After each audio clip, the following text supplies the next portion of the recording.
Well, 150 bucks isn't what it used to be, as you know. Inflation has been driving up the cost of just about everything over the last few years. But now there is a new warning regarding how much you could be paying for gas.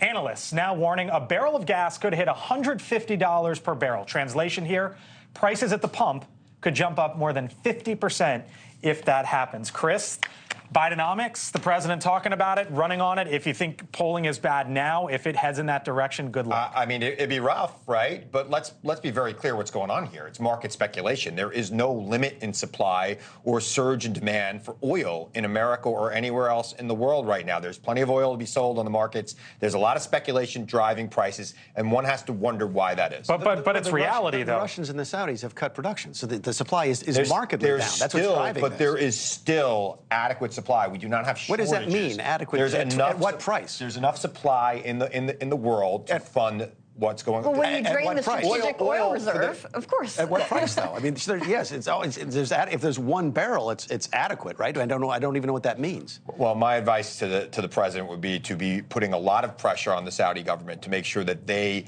understand who their friends are, and they should be pumping oil. The Saudi government that he slammed when he took office. And hold on, Americans, though, know that record profits at oil companies with record high sky prices, they know who to blame in that scenario. Now, obviously, presidents get threat for high gas prices. Everyone understands that. It's a political problem. But Americans know to blame those oil companies when the prices skyrocket. The sitting president would be the one who gets blamed, whether it's a Democrat, Republican. They're not going. Americans aren't saying, you know, darn it, those oil companies, they're looking at the Oval Office, are they not? Certainly hit there, but I think the Democrats can make the strong claim that there's price gouging, and that works. Are we going to get to the point where, hold on, you're befuddled on that. I'm not sure. I'm not sure price gouging comes. I don't follow that line of reasoning at all. If it goes to $150 a barrel, maybe they'd be upset. The consumers would be upset with oil companies. I get that. They will be, but they can't vote oil companies out of office. They can vote the president out of office. They can vote members of Congress out of office. Their anger has to take a certain manifestation. The American people are going to ask the question, why is the Saudi government that gave $2.5 billion to the president, the former president's son-in-law, making it so that Americans are going to pay more for gasoline in an election year? I wonder why that might be. I mean, that's some connection.